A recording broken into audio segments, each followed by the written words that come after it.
Hi everyone, it's Ann with the Licking Park District, and we're here doing another day of our MAPS bird banding.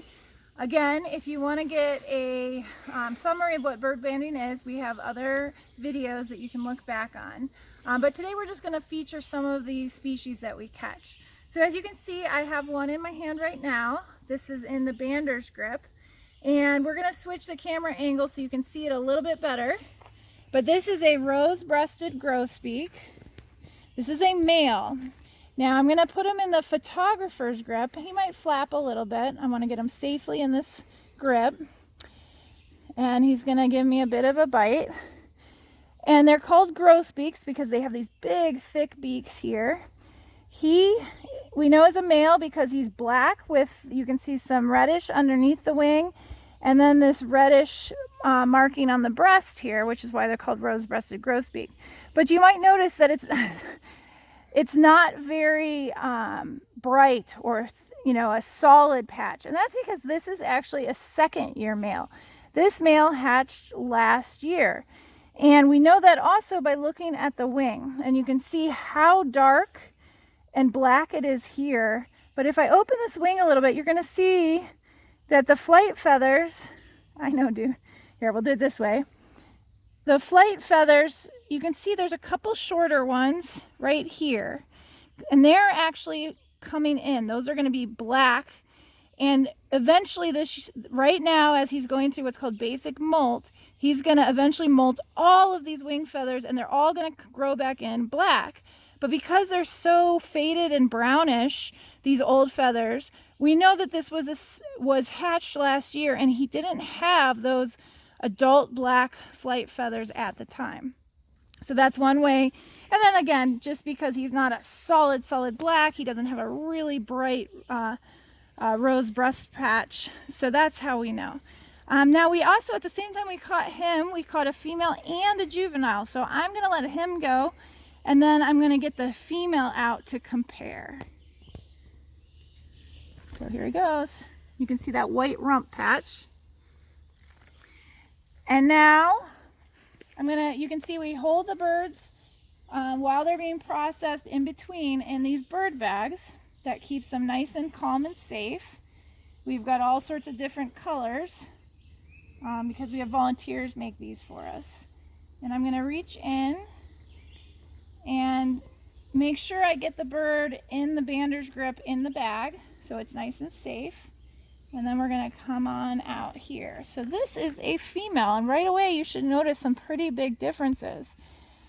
So you have a brown and white striped appearance as opposed to the black and the red.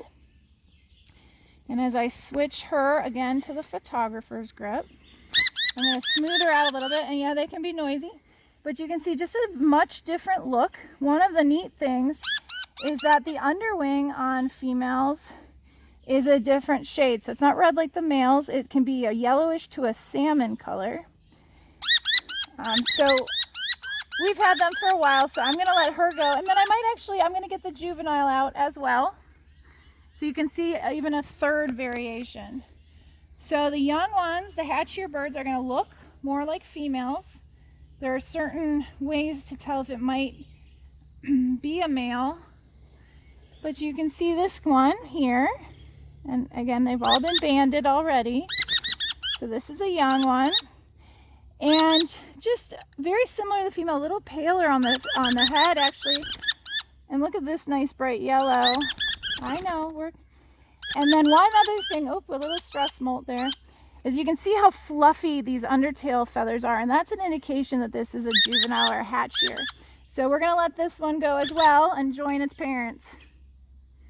And that's it. All right, here is a female eastern towhee. We took video of a male in the past, so we thought we would show you a female. And you can see those bright red eyes. The adults have those.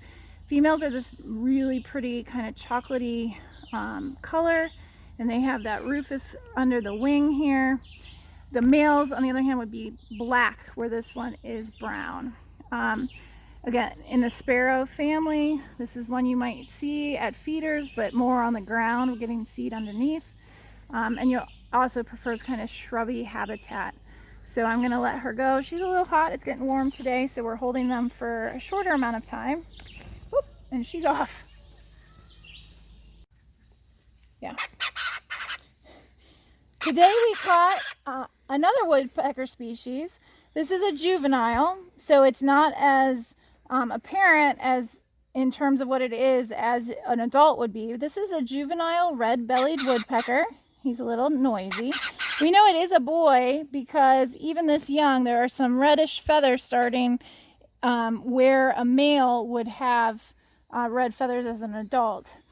Now, this species, I think we showed you the downy woodpecker. In comparison, this one's a little bit larger. You can see a much longer beak. They're named red belly because when they're an adult, they have a slight wash of red on the stomach area. And I just thought we would show you this for comparison. Now, I'm going to get in the photographer's grip, which means I'm going to get poked. Let's see. They tend to have a little bit shorter legs. I know. You're going to go home soon. And you can see kind of the wings just a little bit different than the downy that we saw before. All right, we're going to let it go on its way.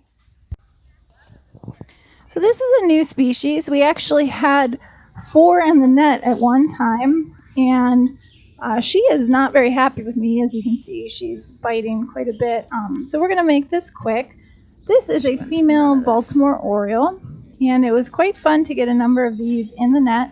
We did not get a mature male, which would look dramatically different with some bright orange and then some black on the head and wing. And you could just heard that distinctive chatter they make.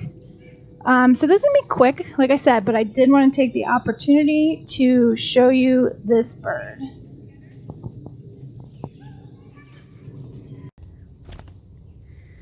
I was very excited to see this species in our net today. This is actually my favorite bird species. This is a cedar waxwing, and they're just stunning. Now he's a little awkward in my hand right now, but you can see that dark mask and the yellow tips to the tail feathers here. If he or she were older, there would be red waxy tips on the feathers, kind of those shorter flight feathers on the wing there called the secondary feathers. But this is a young bird, and so isn't showing those yet.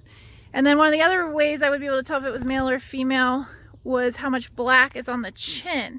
But these are just an elegant bird. You can see how smooth looking they are. Just gorgeous. They're very social. They love fruit and berries, so they're out in force today. And I'm going to let this one go in just a moment, but they're just so wonderful. Like I was saying, they're social. They've been known to pass berries down a branch to one another, kind of beak to beak. They have been known to get drunk if they eat berries that have fermented a little bit. They're just really wonderful, curious birds. So again, I was really excited.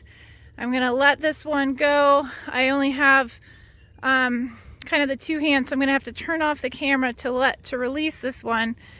But I just wanted to take the opportunity to show you all. So again, this is a cedar waxwing. Let me get it in focus before we say goodbye. All right, now for our final species of the day and the season. We have a male indigo bunting, and I've shown you an indigo bunting before, but this is a mature male. So after 2nd year male, you can see how bold the blue is, and it's pretty much blue all through the wings.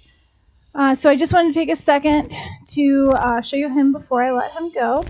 I hope you've enjoyed these demos, and in the future I hope that you will come out for a demo in person next year. Until then, take care.